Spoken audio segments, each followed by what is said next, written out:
Hello, dear students. Today we will learn poetic forms. It's a part of your syllabus. So, the first one is sonnet. The term sonnet is derived from the Italian word sonetto, which means a little sound or a song. It is made up of 14 lines and it has two types. The first one is Italian, or we can say a Petrarchan sonnet. The second is English or Shakespearean sonnet.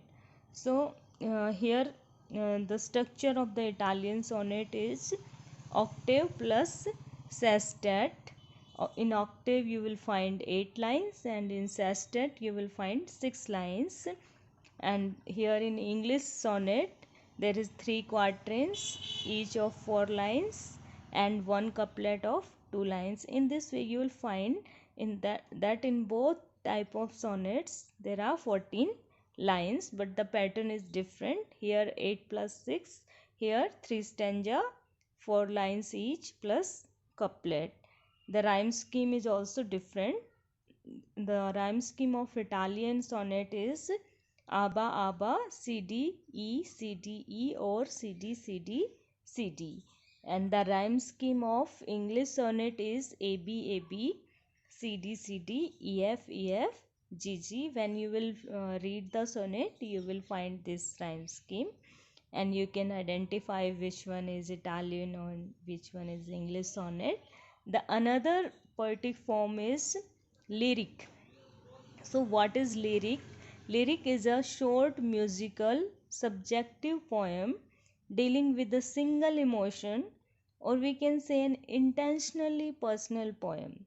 So, lyric is a personal poem. It's not often longer than 50 or 60 lines.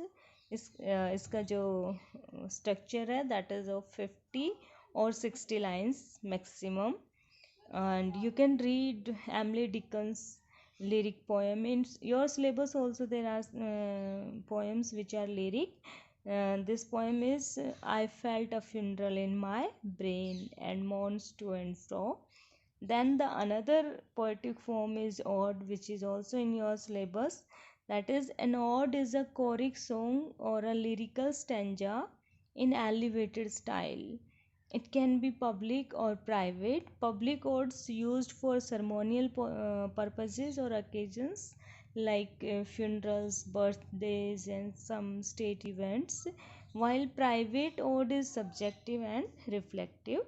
There are three types of odes. One is Pindric ode, second one is Horatian ode, and third one is irregular ode. So here we will learn about Pindric ode. Pindric ode is also called the regular ode, and it is established by the Greek poet Pindar. That's why its name is Pindric ode. It is divided into three parts. The first one is strophe.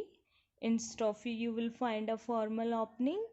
Then antistrophe. In antistrophe you will find that it tells the counterpart, or we can say it mirrors the opening. It tells us about the opening, or the it counters the formal opening. Then the last one is epode. In epode there is conclusion, or we can say it's a closing part of different length and meter. Then the second one is Horatian ode. It is named after the Roman writer Horace. That's why its name is Horatian.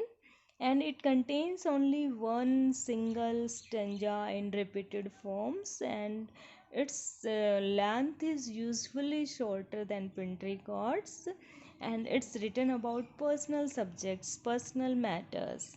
Then we have the third one, that is irregular ode. As its name is irregular, so it doesn't follow any stanza or rhyme pattern, and it was introduced by Abraham Colley in 1656. Sometimes it's also called Colleen Odes. And in your syllabus there is a poem, or there is an ode, that is Keats' Ode on a Grecian urn. You will find that it doesn't follow any stanza or rhyme pattern. Then the another poetic form is elegy. It's a reflective lyric poem of mourning the loss of something or some loved one. It means it's a lamentation for the death of someone loved, some loved one. It can be written in any meter by the poet.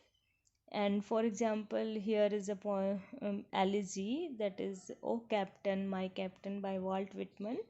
Whitman ने ये elegy लिखी है अपने friend के लिए।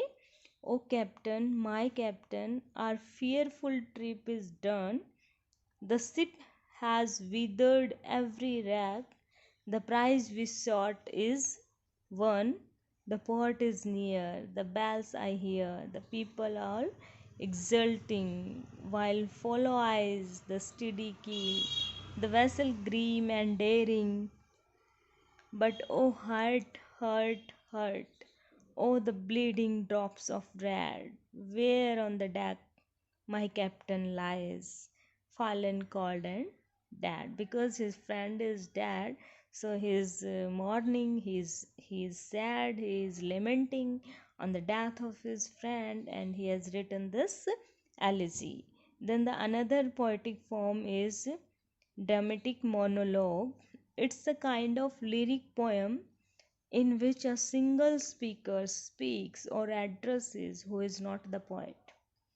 Okay, and he utters the whole speech, whole poem, but he is not a poet. In dramatic monologue, you will find that audience are implied and no dialogue form is there, but you will feel the audience and you will feel the dialogue as well, but they are not present. Audience role and reactions are inferred from the speaker's words. The single speaker is speaking, and you will find that he is talking to the audience, and the audience are reacting as well, but they are not present. As there is a dramatic monologue in your syllabus, that is My Last Duchess by Robert Browning. Then we have another poetic form, that is free verse. As its name is free, so it's free from any kind of rules of meter, rhyme, rhythm. It doesn't follow any. It's an open form of poetry. It follows the rhythm of natural speech, everyday speech, whatever comes in your mind in natural way. We just pour it on the paper and it becomes a poem. Like Robert Frost once said, that writing free verse was like playing tennis without a net. Means if there is no net, you can play it easily. In the same way, free verse is writing free verse is easy. It doesn't follow any pattern. Like the poem Fog by Carl Sandburg, you will find in this poem there is no rhyme pattern, nothing. The fog comes on little cat feet. It sits looking over harbor and city on silent haunches and then moves on. So, dear friend, these are some poetic forms. Enjoy it. We learn more when we are having more fun. Thank you.